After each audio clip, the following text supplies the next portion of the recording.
My name is Nijoe. I'm from Stephenson Harwood.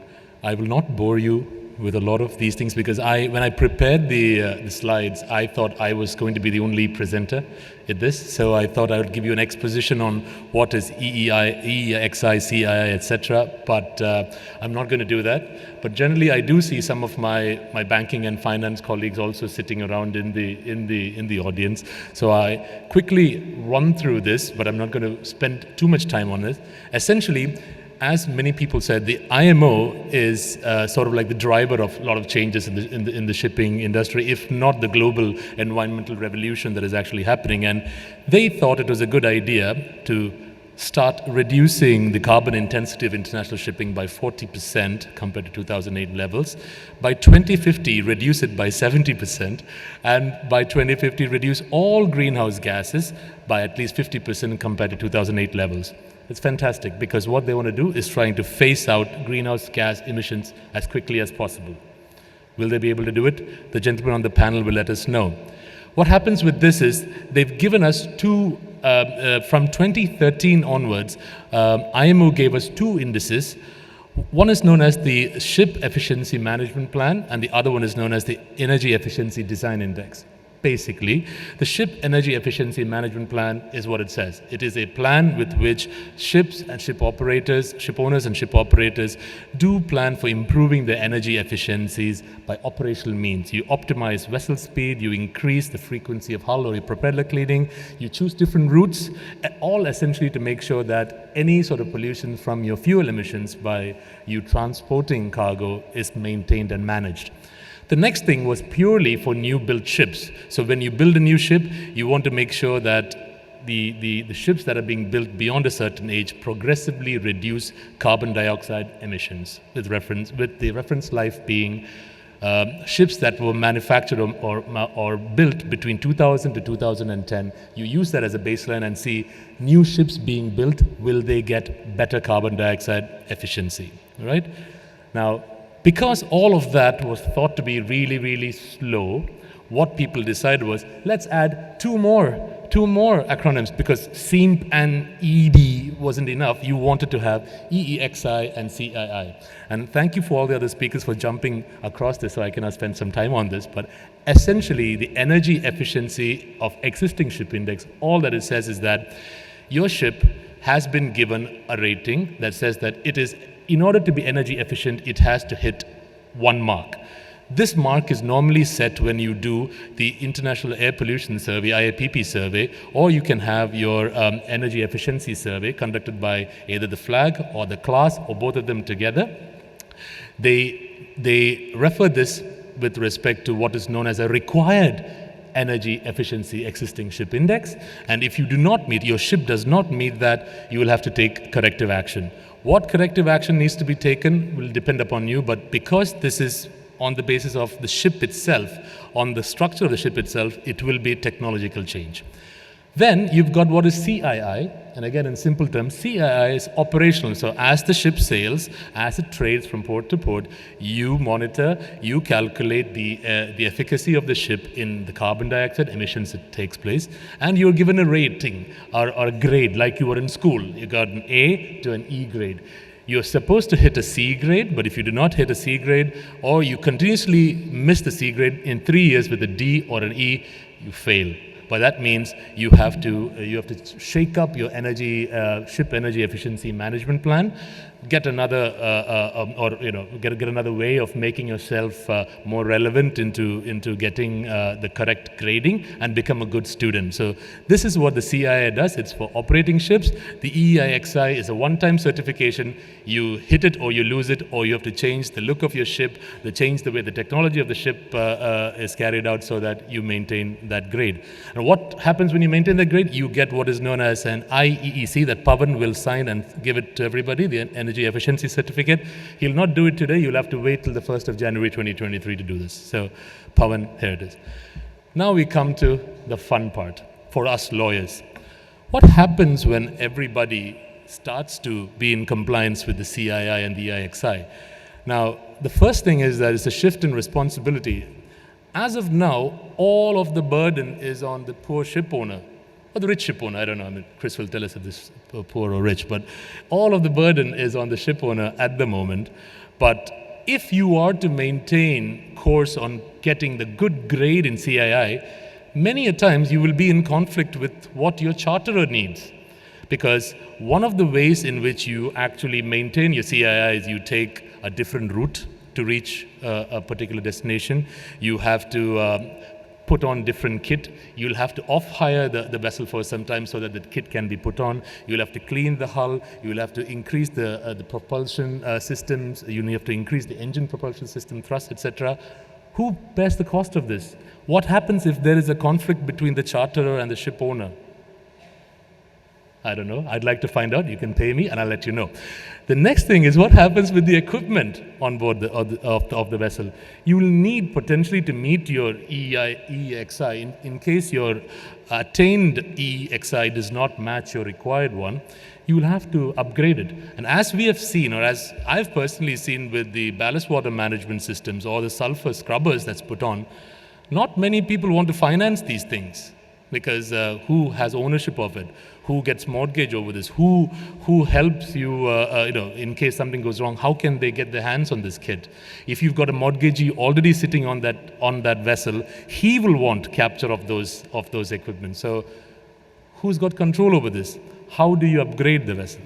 The next is again the charter party modification. So when you continuously improve your ship's efficiencies, you will need your charterer's input. This is particularly true for time charters and long time charters because essentially you are obliged under the charter party, the way it is right now, that the owners must have a seaworthy vessel. By seaworthy, you should be in compliance with all regulations, including EEXI, and you should also maintain your CII grading so that there's no problems in any ports for the vessels to call on. But if the the only thing that the charterer wants is, please get this from port A to port B in time now, who pays for it? How do you try and manufacture a compromise? You will also have problems like when you are constantly upgrading your operating practices for CII compliance. What do people like the financiers, the insurers do?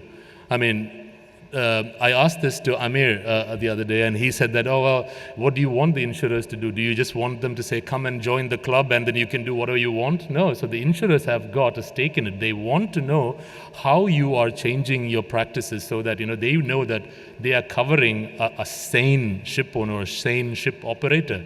How do you finance for this? Because you've got trading restrictions on almost every sort of ship finance document. If you are to breach that trading restriction so that you can make your ship, get a CII rating of C, what do you do if the financier then tries to accelerate your loan? So you do not know that.